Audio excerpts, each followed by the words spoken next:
Meus irmãos, vamos lá então, sem mais delongas, porque eu não sei como eu vou me virar para passar para vocês o que eu preparei aqui. Qualquer coisa eu corto e convoco uma reunião futura. Mas eu estou me baseando nesses 5 livros. Primeiro, Muito Mais que Palavras, como os mestres da literatura influenciaram escritores cristãos. Ele nos deu histórias, esse livro aí foi quem deu a ideia para o tema, o título do livro deu a ideia para o tema. Esses 2 aqui são livrinhos bem pequenininhos, mas eles têm um conteúdo interessante, o foco narrativo. A minha edição é muito antiga, então não sei, deve ter uma edição mais recente, de uma editora que não existe mais, então eu imagino que alguma editora tenha prosseguido. Pregação Expositiva, do Helm, é um livro também muito interessante, que traz bastante norte para a gente nisso aí.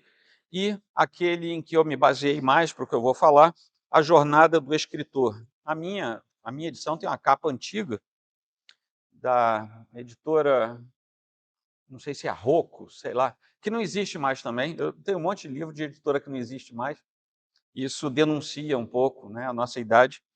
Mas esse livro é fundamental para a gente entender parte daquilo que eu vou falar. Não é também livro de ordem teológica, é de ordem literária.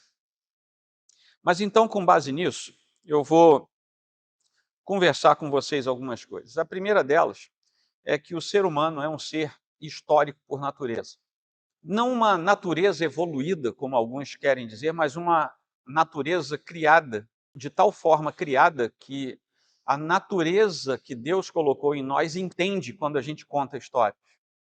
E nós gostamos de contar e de ouvir histórias. Poucas pessoas não gostam, e quando não gostam, elas têm algum tipo de patologia, alguma coisa assim. Porque a natureza humana gosta de história. Gosta tanto que deforma a história. Por exemplo, o que é uma fofoca? É uma história indevida, contada de modo indevido a respeito de algo indevido. Então, a fofoca nada mais é do que uma história errada, né? E a Bíblia condena essa história errada. Quando Deus nos fez a sua imagem e semelhança, Ele nos fez aptos a contar e a ouvir, e a entender, depreender. A Escritura é uma grande história. A Bíblia é uma grande história.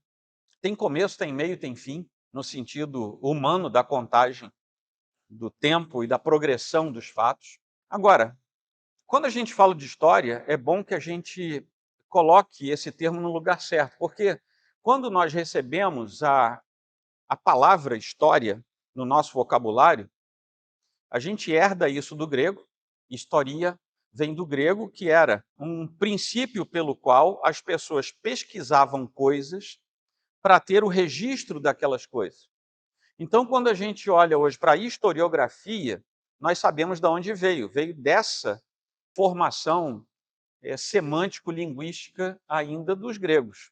Isso se estabelece e hoje nós precisamos entender de que tipo de história nós estamos falando. Ao longo de um bom tempo, a língua portuguesa separou história com HI de história, só com o ezinho no começo.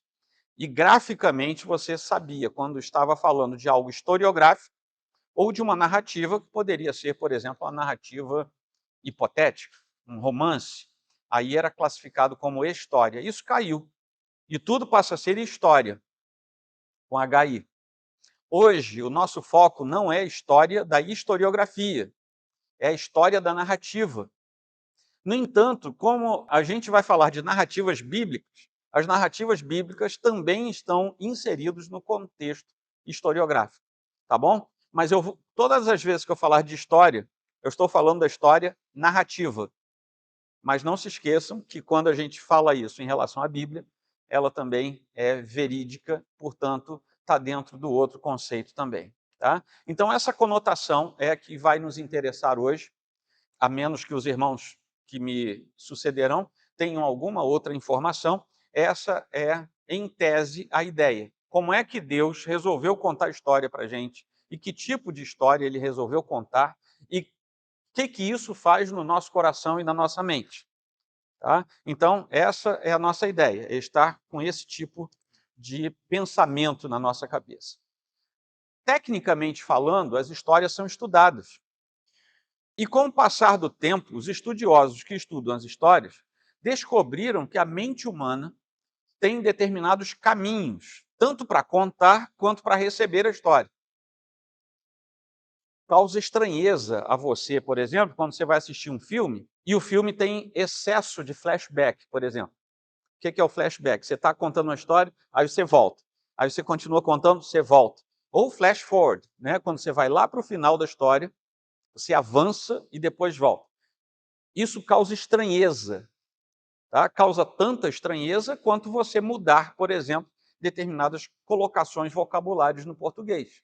Menino ou sapato calçou. Tá? Não causa estranheza? Porque a gente tirou de uma ordem que é da nossa compreensão natural. Na narrativa isso também acontece. Só que quando a gente é informado disso, o estranhamento até causa uma certa sensação de agradabilidade, né? Você já sabe o que vai acontecer. Isso é tão forte, essa forma de percepção é tão forte que a maior indústria cinematográfica da atualidade, isso já se arrasta por algumas décadas, assumiu isso que é a tese desse livro. Assumiu que para elaborar os scripts dos seus filmes é necessário se encaixar dentro daquele processo, porque isso faz com que você receba a história de forma adequada. É por isso que muita gente gosta, por exemplo, de filme alternativo, filme europeu. Por quê? Porque sai do script e você tem um alerta interior de que alguma coisa novedosa pode acontecer. Então, é por isso que a gente gosta. É por isso que nós temos também estranhamento quando a gente sai de Hollywood e vai para Bollywood. Com aqueles filmes mirabolantes, o cara dá 15 cambalhotas com o carro e abre a porta, ele ainda dando cambalhota, ele pega o meliante pelo braço e continua, sabe? Aí você olha assim, cara, isso não pode ser verdade. Então, isso causa estranhamento. A falta de verossimilhança também nos causa estranhamentos. Beleza? A teoria da literatura vai chamar, dentro desse contexto todo, vai classificar um determinado momento dos seus estudos de jornada, não do escritor, mas a jornada do herói. Por isso que eu botei esse nome ali. E na jornada do herói foram levantados 12 estágios, talvez em homenagem aos 12 trabalhos de Hércules, mas foram levantados 12 estágios que são comuns nas narrativas. O mais impressionante é que isso faz parte do nosso senso de captação da informação e isso também nos ajuda a entender as histórias bíblicas, porque parte considerável desses estágios aparecem nas histórias bíblicas. Lá no final, nós vamos ver, aí baseados naquele livro do Helm, eu espero conseguir fazer isso, aí a gente vai ver que essas teorias foram simplificadas para a gente olhar para as histórias da Bíblia. Tá bom? Então vamos começar aqui. Vamos ver aqui os estágios. Os estágios do herói. Quem é o herói? É o sujeito principal. É aquele que vai fazer com que as coisas aconteçam. O que mais tem na Bíblia é herói, não é verdade? Qual é o maior herói de todos os tempos? Hã? Jesus, que está dentro de uma grande história. A gente vai ver isso depois. Tá? Mas o primeiro estágio, eu vou botando os estágios aqui, obviamente eu não vou escrever tudo, só vou botar o nome deles. Tá? O primeiro estágio é o mundo comum. Esses nomes são nomes emblemáticos, né? Não necessariamente eles vão acontecer literalmente. Tá? Aquilo ali é um princípio para a gente entender de onde começa. O mundo comum é onde começa a ser contada a história e é onde a gente conhece um pouco mais da natureza, do caráter, da vida do herói, do protagonista principal. A maioria dos heróis das histórias precisa tirar os heróis da zona do conforto, saindo desse mundo ordinário, saindo desse modelo comum. Então, vamos imaginar, você é um herói dentro dessa saga. Você precisa sair da sua zona de conforto.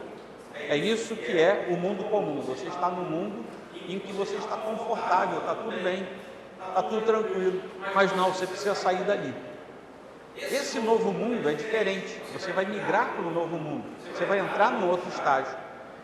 E esse novo mundo precisa ser reconhecido também pelo herói, ele precisa chegar lá e saber o que é. Um tira da pesada, vocês já ouviram falar nesse filme, né? O Mágico de Oz, o Fugitivo, que tinha uma série antiga, depois fizeram nova, são exemplos disso. São heróis que estavam em determinado lugar, confortavelmente precisavam sair. Quando a gente vai para a Bíblia, a gente tem alguns heróis que passaram por isso. Gideão, por exemplo, foi um. Estava tranquilo, apanhando lá dos inimigos, mas estava quieto dentro da casa dele. Davi estava lá tranquilamente no pasto. Jeremias, coitado, passou o resto da vida sofrendo e chorando. São casos bíblicos disso. Nessas histórias bíblicas também, primeiro nós somos apresentados ao herói. Vocês notaram? Primeiro a gente é apresentado ao herói, igualzinho isso aqui. Depois, eles precisam sair da zona de conforto e precisam entrar no novo mundo. Nesse novo mundo é onde as coisas vão acontecer. E depois a gente acompanha a ida do herói para o novo mundo e a saga heróica dele até ele precisar voltar, até ele poder voltar para o seu universo de conforto. O segundo estágio é o chamado a aventura. Eu estou usando a terminologia da teoria da literatura, tá? Mas vocês entendem que isso aqui pode ser metafórico. O chamado aventura. O herói, mesmo com algum grau de sofrimento, como era o caso de Gideão, ele tinha uma vida comum. Gideão ia ficar por ali, ia ter limitações por causa da opressão. Um dia ele ia casar, ia ter filho, sei lá se ele já tinha naquele momento. Um dia ele ia ficar velho, ia morrer, acabou. Ele estava ali. Mas a vida tranquila e normal do herói começa a dar uma guinada e uma perspectiva de desafios novos começa a ser apresentada. E ele precisa entrar nisso. Ele não tem como não ir. Ele vai negar, vocês vão ver que ele vai negar daqui a pouco. Mas, nesse momento, ele tem o chamado à aventura, que é o que define o objetivo da narrativa, ou seja, para que é que aquela história foi contada. É ali que a gente vai descobrir. Gideão, você tem que lutar por quê? Para acabar com a opressão. Davi, você tem que ser ungido por quê? Precisa liderar o povo. Você começa a identificar no chamado aventura qual é o âmago daquela aventura, daquela narrativa. E o herói precisa entrar nisso. Ele não pode ficar de fora. Né? Surgem problemas, o herói toma conhecimento desses problemas, ele precisa saber o que o espera pela frente, e às vezes ele é impulsionado para aquilo. Como tem o pessoal aí mais maníaco pelo povo lá do Luke Skywalker, Princesa Leia. Mas é o caso, a Princesa Leia envia um desesperado pedido, através de uma imagem holográfica, ao sábio Obi-Wan Kenobi. Eu falei certo, gente? Vocês que são afixos, né? E ele vai solicitar que Luke, ele que recebeu a mensagem, vai solicitar que Luke Skywalker entre na busca.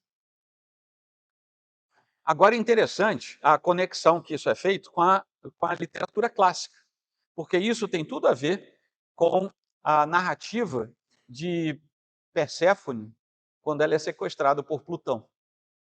Então, se você não sabe do que eu estou falando, vai ler literatura clássica. Lá no mundo inferior, tem um mundo inferior na literatura clássica. Não levante a mão, mas se você não sabe do que eu falei, procure literatura clássica. Na Bíblia nós temos alguns heróis, como Moisés. Eu vou sempre procurar encaixar dentro de cada estágio alguma referência conhecida nossa da Bíblia. Moisés, Jonas e Oséias, por exemplo, em narrativas que precisam ser conhecidas e decisões que eles têm que tomar de modo preciso, assim que eles tomam conhecimento daquilo ali. Beleza até aqui? São só 12, então por isso que eu estou correndo. 3. O herói vai fazer isso aqui. A recusa ao chamado. A primeira coisa que ele faz é titubear. Até porque ele é ser humano. Se bem que até os deuses e semideuses da mitologia titubeavam algumas vezes. Os deuses nem tanto, mas os semideuses titubeavam com maior facilidade. Nem todo mundo está pronto para encarar um desafio assim que ele surge. E os heróis também não. Então é nesse momento que o herói recusa, ele se torna um herói relutante. Nós que estamos lendo a história sabemos do valor dele, mas ele que está na história ainda não sabe. Ele é o agente. Então, com aquilo ali, ele começa a titubear na tentativa de se livrar, porque ele já sabe que virão problemas, lutas, guerras, batalhas, e ele não quer isso. É o que acontece com o próprio Luke Skywalker depois da história. Ele se recusa a atender aquele pedido e volta para a Fazenda dos Tios. Quando chega lá na Fazenda dos Tios, descobre que eles foram atacados pelas tropas do imperador. Que é algo também muito curioso. Toda vez que o herói resolve recusar, acontece alguma coisa para ele tomar coragem e ir em frente. É muito comum, por exemplo, a gente vê filmes policiais em que o sujeito resolve se aposentar, vai para a cidade do interior, quando chega lá todo mundo mata a mulher dele, mata... Né? Vocês conhecem essa história? É porque o pessoal de Hollywood leu esse livro, aquele livro. Então, acontece aquilo e ele resolve sair da sua aposentadoria e matar todo mundo também. E o filme geralmente acaba por falta de atores, porque todo mundo morre no filme. Mas é curioso que no começo da igreja, a igreja sofreu perseguições, e essas perseguições foram o endosso para a igreja entrar na aventura. A igreja estava, Deus já tinha falado, vocês vão ter que pregar o evangelho no mundo todo, o Senhor Jesus tinha falado. A igreja foi para sua zona de conforto e não queria mais sair dali. A igreja agora é o herói. A igreja é sacudida pelo início das perseguições. E a igreja precisa sair da sua zona de conforto e ir em frente.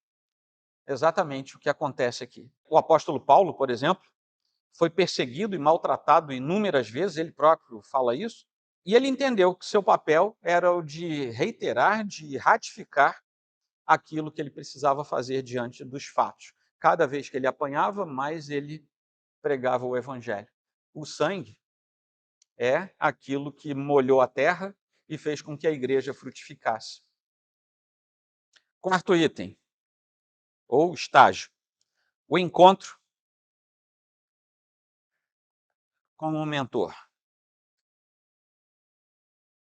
Existe um mentor que é aquele que vai ajudar o herói a sair da sua estagnação. Apesar de ter um certo protagonismo, esse mentor vai desaparecer da história, porque o protagonismo é do herói, não é do mentor. O mentor vai ajudar. Ele até pode ficar por ali, mas o papel dele não é primário, é secundário. Ele tem a função de animar e de preparar o herói para que ele consiga avançar. Até que chega uma hora que o herói vai tocar em frente por suas próprias pernas. Na antiguidade clássica, os deuses e os semideuses comumente eram mentores dos homens e davam direção a tomar aos homens. Tem um velho sábio, lá em Guerra nas Estrelas, como eu falei, tem um sargento exigente em A Força do Destino, o pessoal militar deve ter saudade aí do sargento exigente.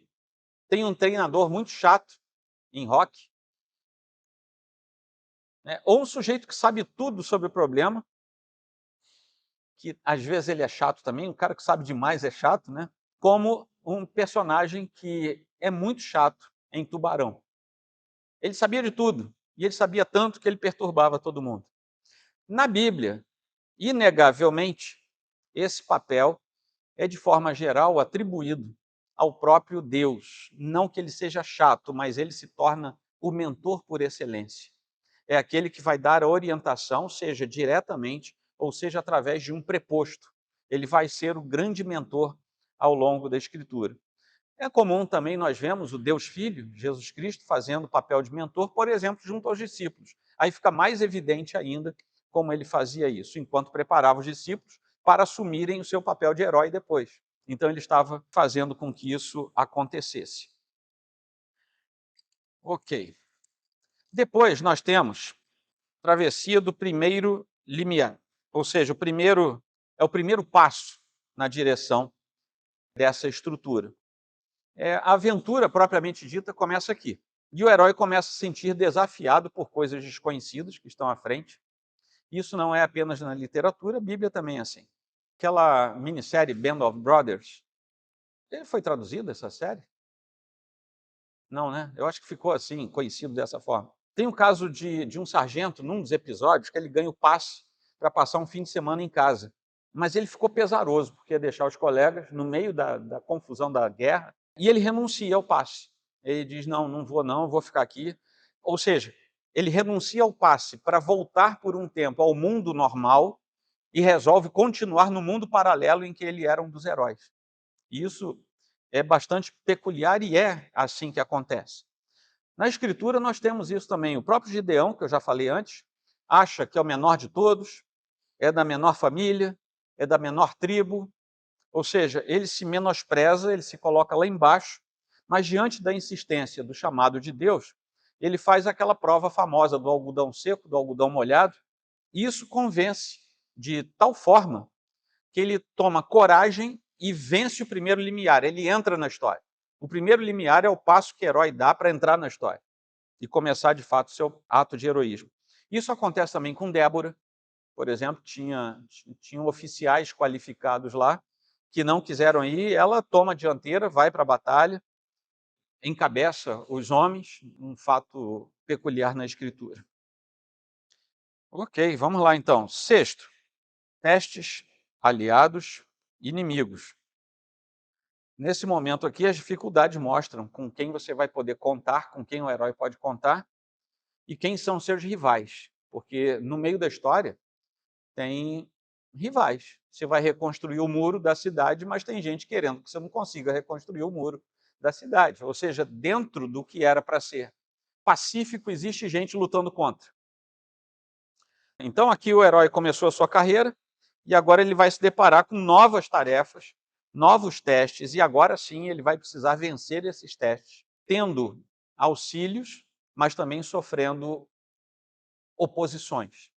Isso tudo vai acontecer enquanto ele percebe quais são as trilhas que ele vai precisar seguir. Na Bíblia, assim eu anotei porque eu assisti há pouco tempo, é aquele filme Adão Negro, nós vamos ver quão diferentes são os heróis. Né? Ele era inicialmente quase um anti-herói, mas todo mundo gostava dele como herói. E os outros heróis, que eram politicamente corretos, os outros quatro, ninguém gostava e achava que eram anti-heróis, porque eles não faziam o que a expectativa da gente com relação a todo o discurso heróico não estava acontecendo direito. A nossa mente percebe de maneira diferente aquilo ali. Tá? E isso foi um jogo feito, creio eu, que de maneira propositada. Lá na Bíblia, Davi firma aliança com Jonatas, que passa a ser seu aliado. Paulo descobre que antigos aliados tinham se tornado seus inimigos. E ele avisa isso a Timóteo, no final da sua segunda carta. Antes de morrer, ele avisa, olha, toma cuidado, porque fulano era meu amigo, meu aliado e se tornou meu inimigo. Onde? Na saga, na minha saga de herói. Tem uma parábola em que nós vemos um levita, um sacerdote e um samaritano precisando cuidar de alguém desvalido, ferido. E quem é que vai cuidar? Um herói inesperado. Aqueles que esperávamos que fossem os heróis se tornam anti-heróis. E aquele que imaginávamos ser o anti-herói, de fato era o herói. Sétimo ponto, aproximação da caverna. Todo herói precisa dar uma parada e pensar no que vai acontecer. Ele faz isso diante do momento em que as coisas vão ficar mais críticas, mais graves. É por isso que chamam de caverna oculta, né? Botar o nome todo aqui do princípio. É o recuo estratégico, é quando o herói para e pensa, caramba, eu não vou conseguir não. Eu preciso de alguma coisa para me ajudar, porque senão eu não vou conseguir. O labirinto lá de Teseu, o Minotauro, o Jefferson, que gosta aí de literatura clássica, o labirinto está nessa categoria, quando o sujeito para e não sabe. Vou ou não vou? A representação disso aí, por exemplo, está lá de novo em Luke Skywalker com seus companheiros, quando são sugados para a Estrela da Morte, né, onde vão enfrentar o Darth Vader. Né? Gente, eu li isso, viu? Eu não sou aficionado, não. Tive que fazer pesquisa aqui, mas casualmente era um filme que apresentava, era uma série que apresentava vários episódios interessantes. E lá ele vai para esse episódio tentando, com isso, livrar a princesa Leia. Lá na história de Davi, quando a gente volta para a Bíblia, quando ele começa a sua jornada, a filha mais velha de Saul deveria ter sido dada a ele, como esposa. Mas Saul não cumpriu a sua palavra, ele fez diferente, deu a filha em casamento a outro sujeito lá. Então um desafio foi lançado por Saul. Davi para e um desafio é lançado por Saul. Se ele trouxesse, desafio estranho, né, para a gente pensar nisso hoje, se ele trouxesse 100 prepúcios de filisteus, não sei como é que ele fez aquilo, uma sacola, não sei, foi no mercado, arranjou um monte de sacolinha. O prêmio seria a mão da sua filha Milca, que não era a primeira, era outra, e que de fato amava Davi. O texto bíblico diz que ela amava Davi. Davi não se fez de rogado, pegou os seus homens, foi lá no território filisteu e trouxe 200 prepúcios de filisteus. Então ele falou, era só 100 que você queria? Tem 100 mais 100 aqui.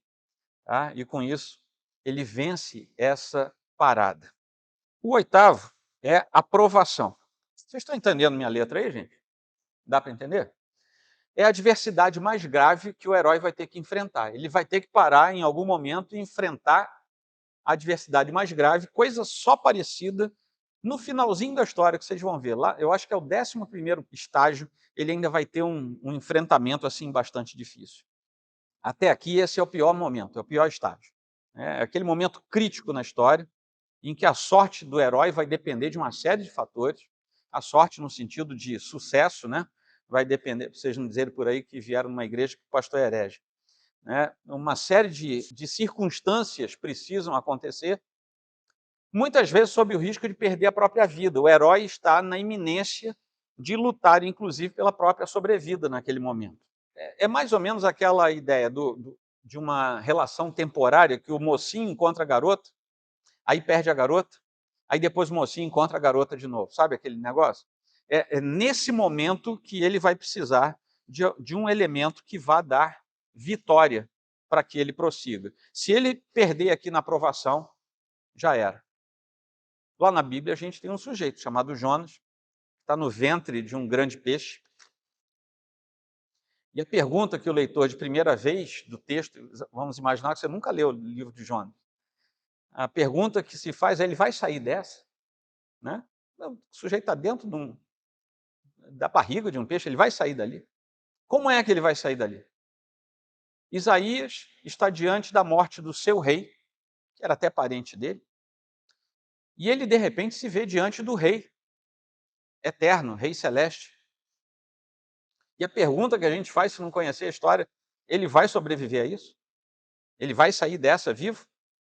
Urias, aquele que foi mandado para o assassínio por Davi, vai da frente de batalha, veio da frente de batalha por ordem do rei. Quando ele chega lá, o rei diz, não, vai lá para sua casa, tal. Vocês sabem por quê, né? E ele diz, não, não vou não. Ele resiste e morre por isso. Urias morreu por isso. Os outros heróis sobreviveram, esse herói morreu, naquela pequena narrativa do seu heroísmo. Por quê? Porque o seu coração estava no mundo paralelo e não no mundo natural de origem. O seu coração ainda estava lá, como era o coração daquele sargento que eu falei. Ok, gente?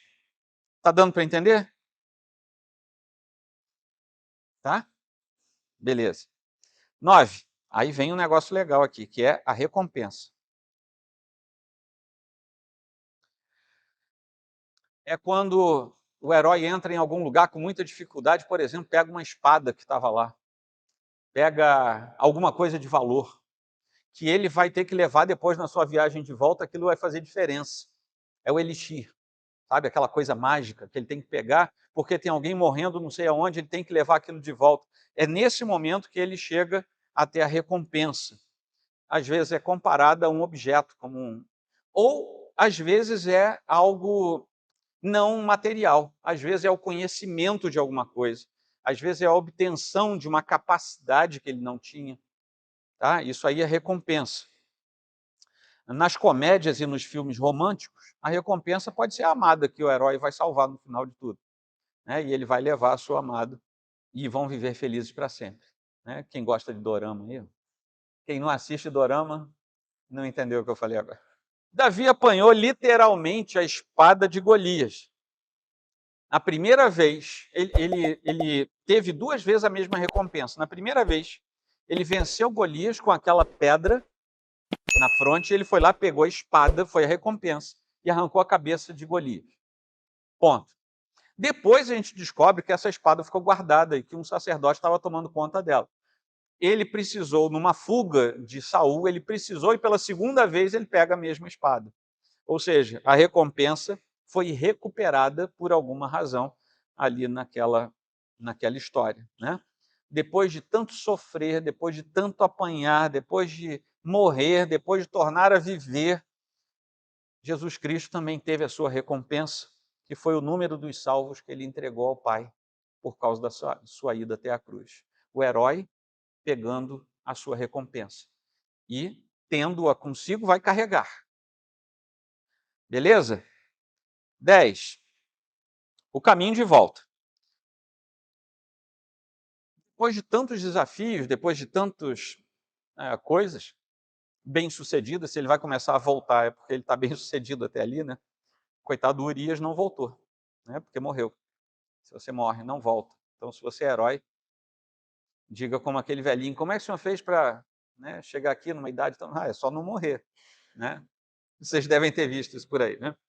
Muitas vezes ele será exposto a uma necessidade de escolha entre a realização de um desejo pessoal ou do bem coletivo. O herói de verdade, ele vai sempre olhar para o bem coletivo. Isso faz parte da nossa construção ocidental. Tá? Isso tem base na cosmovisão judaico-cristã. Nós prezamos pelo coletivo, nós prezamos por isso aqui. Tá? Nós somos ensinados assim. Isso dá um certo alívio, né, no cumprimento da missão. O ET, lembram do ET? Dedão andando de bicicleta, né, voltando para casa. Enquanto ele, depois de dizer, né, ele declara que precisa voltar para casa, ele faz o seu caminho de volta voando na sua icônica bicicleta. E tem aquela cena, né, a lua atrás, né, e ele passando ali, pedalando aquela bicicleta, que era o sonho de todo pré-adolescente, de quando eu era moleque, né, ter uma bicicleta daquela para sair voando. Maverick vai em sua moto, com a recompensa na garupa, depois de passar por todas as coisas, e um sorriso no rosto, após cumprir a sua missão nesse último Top Gun que teve aí. Quem assistiu vai lembrar da cena que eu estou falando lá no final. Dores e angústias passadas, alívio nos amigos e discípulos, marcas visíveis. Jesus também sobe numa pequena elevação, fala algumas palavras, se despede de todo mundo e volta para o seu lugar de origem, dizendo que um dia ele ia voltar. E voltar daquele mesmo jeito. A missão cumprida e o gosto de vitória estavam ali também. Herói. Claro que a gente está falando do maior deles, né? 11. A ressurreição. É o clímax da jornada do herói. Aqui é o clímax, tá? É a ressurreição.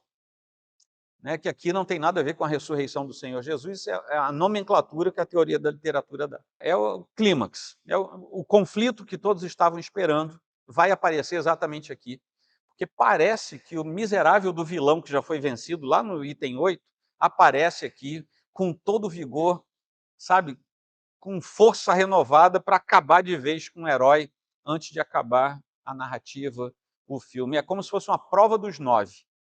Para o herói. Você já venceu, tal, mas você pensou que o cara tinha morrido quando ele caiu daquele precipício de 850 metros, mas ele sobreviveu. Ele foi quicando nas pedras, mas ele está vivo. Está aleijado, mas está vivo e vai te matar agora. É isso que ele quer. É um desafio que vai muito além da vida e daquilo que ele imaginava. É algo terrível, né? Ele já tem um saborzinho da vitória, mas essa vitória agora vai ser questionada. Lá em Um Tira da Pesada, vocês lembram desse filme? Tira da Pesada, tem um sujeito chamado Axel Foley. Só estou falando de filme velho, né? É a idade, gente, não tem jeito. É o que eu lembro, né? É porque eu estou vendo o pessoal mais novo tudo rindo quando eu falo os nomes. Quem é da igreja vai ser chamado no conselho essa semana. Mas ele enfrenta novamente, lá no finalzinho do filme, ele enfrenta novamente a morte nas mãos do vilão, até que a força policial inteira ali do lugar, acho que é Beverly Hills, vai e salva ele no final. O herói tinha sido transformado, Quem viu o começo do filme, eu não vou contar porque é filme velho, aí você vai lá e vê. E agora ele e seus companheiros chegam ao momento da vitória total. Depois de décadas preparando uma enorme barcaça, Noé se vê na situação de abandonar todos para salvar a si e a sua família, porque afinal de contas, essa era a ordem de Deus. Deus tinha ordenado isso e agora o herói cumpria seu papel à risca. Se ele falhasse, e se ele quisesse fazer de outra maneira, tudo falharia, inclusive ele e a sua família morreriam. Assim foi também com Jonas, outro herói, que foi relutante até o final. O sujeito reclamou até a hora de acabar o filme. Sabe quando vai passar o crédito? Jonas ainda estava reclamando lá. É uma espécie de herói emburrado, né? Mucamúzio, uma coisa assim estranha, né? Mas cumpriu a tarefa, né? Não porque quisesse, mas findou cumprindo a tarefa. E depois de tanto sofrimento, José vai enfrentar a si mesmo e aos seus sentimentos, né? Vence tudo, não só as dificuldades, como seus próprios sentimentos, perdoa seus irmãos quando está chegando ao final da sua grande saga. Então ele vence tudo isso. E, finalmente, o 12º estágio, que é o retorno, não de Jedi, mas com o Elixir. O Elixir não tem que ser literalmente um potinho de Elixir, né? É a consagração do herói. É quando ele volta, ele está saindo agora desse mundo especial em que as coisas aconteceram, e ele está voltando para o seu mundo de origem. Está de volta ao seu mundo normal. Ele vai trazer marcas, ele vai trazer maturidade, ele vai trazer sucesso. Se ele voltou, ele está trazendo sucesso. Talvez nem em tudo, mas ele vai trazer. Isso que ele vai trazer de volta pode ser uma poção, um elixir, um tesouro, alguma pessoa, né? Tudo isso representando a transformação das coisas e dele próprio. Todo herói é transformado, com exceção de Jesus Cristo, né, que fisicamente ele recebeu novas marcas, mas nós sabemos que ele é Deus, e nesse sentido ele não pode ser transformado, mas no sentido humano ele recebeu marcas que ficaram nele. ET volta para sua casa, no espaço, carregando a amizade de alguns humanos, perturbado por muitos, mas saudoso de estar indo embora enquanto deixava amigos novos, principalmente as crianças. Jesus Cristo é o maior herói de todos os tempos que nós temos. Quando acabou a sua saga, que eu vou chamar de saga heróica, para a gente ficar dentro aqui da terminologia, ele voltou para o seu trono de origem, voltou para o seu mundo natural, o mundo normal desse herói chamado Jesus, não é o nosso mundo. Será, mas ainda não é. Volta lá para o céu, se instala à direita de Deus Pai, é assim que a narrativa nos dá, e sendo da Bíblia verdadeiro, ele levou consigo a experiência e as dores, os redimidos e as marcas que ele ganhou por aqui. Mas a consagração também veio. Todo o poder lhe foi dado no céu e na terra, e isso para todo sempre. Eu ainda tenho 8 minutos. Então, nesses 8 minutos, eu queria trazer isso de forma simplificada para quando a gente olha para o texto bíblico, para você não ficar procurando os 12 estágios no texto bíblico. Nisso aqui, quem já participou de alguns seminários, workshops, de um ministério chamado Simeon Trust, vai sentir familiaridade com isso que eu vou fazer aqui. Vamos imaginar que a história bíblica seja assim. O que a gente vai ter aqui? A gente vai ter um cenário,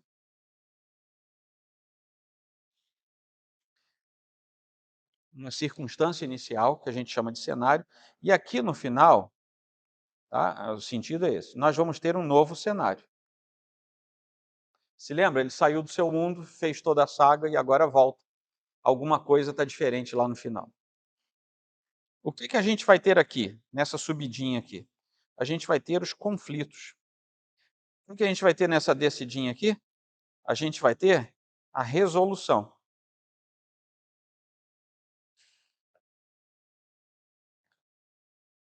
E aqui, que é o topo aqui, a gente vai ter o clímax. Se você tiver em mente que as histórias bíblicas têm um cenário inicial e vão até um cenário final, e que no desenvolver disso nós temos conflito, clímax e resolução, você vai conseguir entender a maior parte das histórias da Bíblia, das narrativas, né? Vamos ver como é que isso acontece? Só faltavam 40 páginas, não vai dar para... A gente aqui na igreja está mexendo com Gênesis esse ano, então vamos ver. Lá em Gênesis, de 1:1 até 2:3, nós temos o comecinho da história. Isso é uma narrativa. Esse trecho, inclusive, foi do primeiro sermão da série aqui esse ano. Qual é o cenário inicial? Está lá no versículo 1, que é o quê, gente? É o ambiente inicial. Deus criando o universo.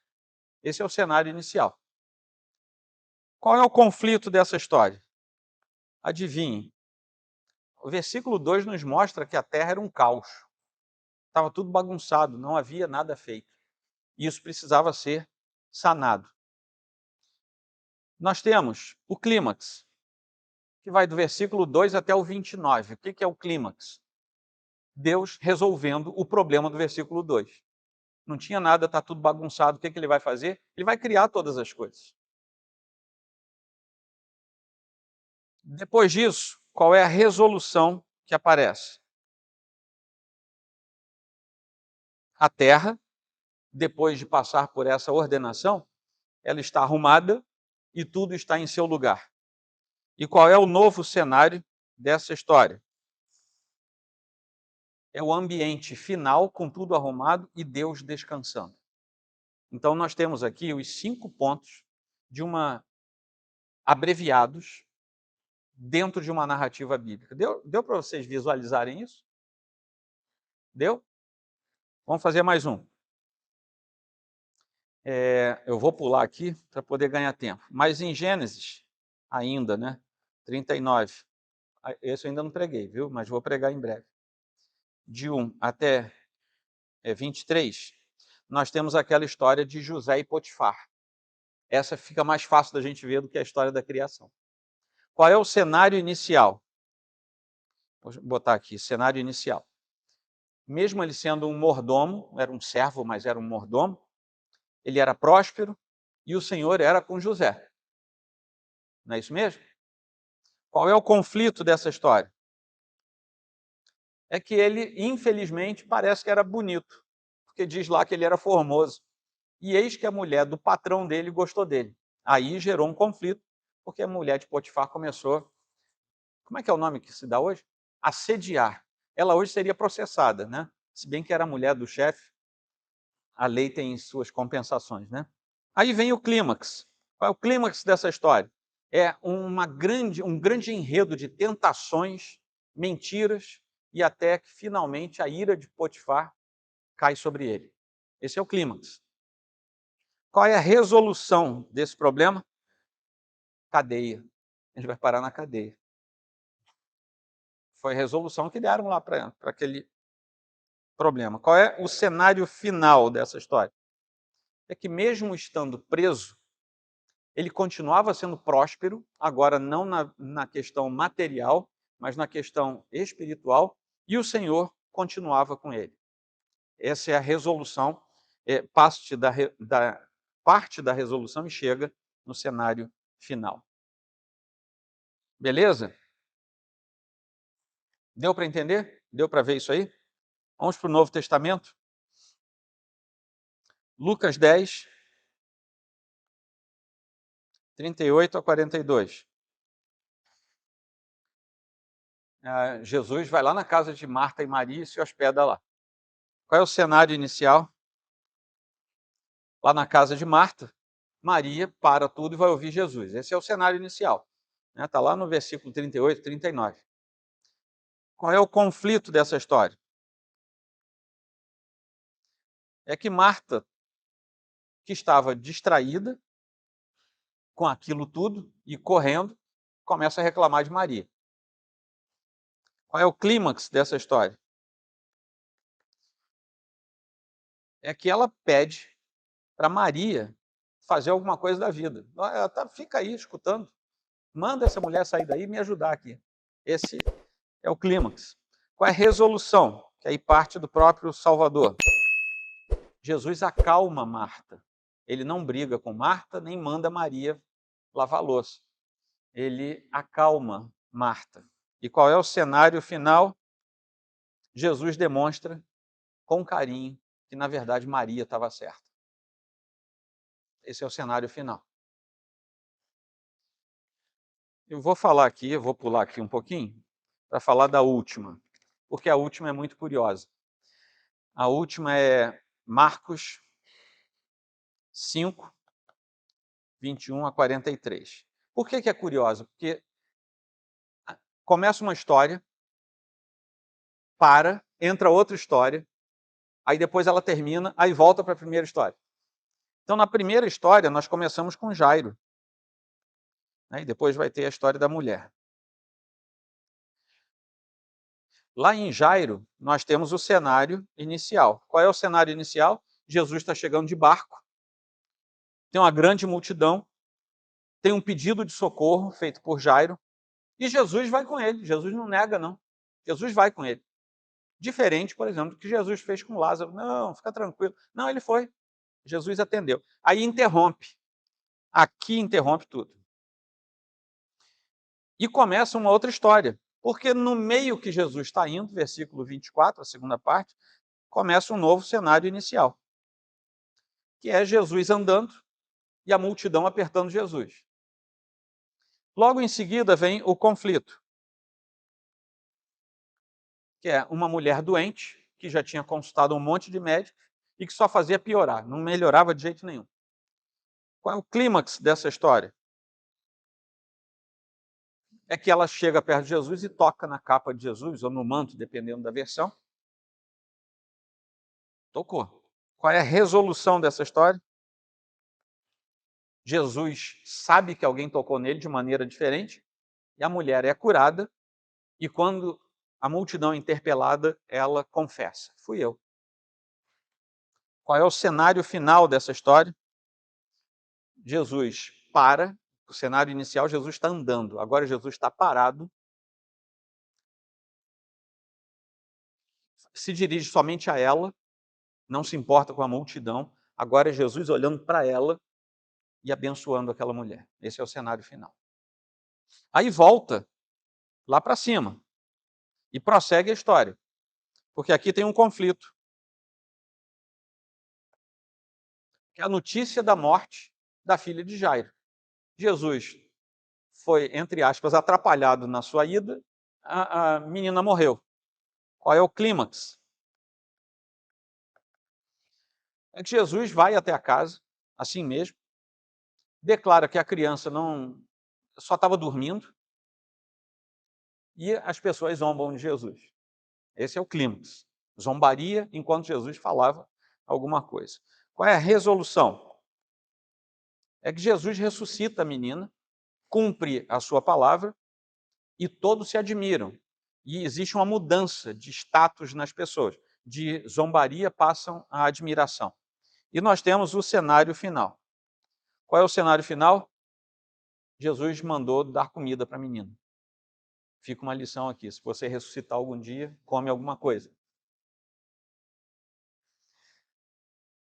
Gente, qual é a conclusão a que a gente chega? Eu pulei várias histórias aqui, né, mas creio que o principal foi deixar uma perspectiva para a gente olhar para as histórias e conseguir perceber um mapeamento nas histórias para a gente. O clímax de tudo é que nós temos uma grande história em que o cenário inicial é o Deus triuno, que cria todas as coisas, coloca o homem à sua imagem e semelhança no mais belo jardim. Essa é uma história universal que Deus deu para a gente. Mas essa história tem um conflito, que é a serpente tentando com mentiras e alcançando, de fato, enganar o primeiro casal. Esse é o conflito. Qual é o clímax dessa história? que a raça humana cai em pecado. Por causa do conflito, a raça humana cai em pecado e se afasta de Deus. E eles são expulsos daquele belo jardim e se tornam perdidos irremediavelmente até que Deus faça alguma coisa. Mas aí vem a resolução. Na resolução, Deus promete o caminho para a redenção. Jesus vem ao mundo e cumpre essa promessa. Jesus, para nos mandar de volta para o belo jardim, ele passa por um jardim sombrio e vai orar sozinho, para logo em seguida ser preso. E a sua morte se torna o caminho para a salvação. E nós temos então um cenário final. Novos céus e nova terra, comunhão perfeita restaurada com esse Deus triuno, aquele mesmo lá do cenário inicial, e um jardim novo e melhor que o primeiro que nos aguarda. Essa é a história que mais nos interessa e a história que Deus mandou a igreja contar. Aqui estão os 4 passos resumidos: a criação, a queda, a redenção e a consumação. A grande história de todos os tempos. Amém? Muito obrigado, gente.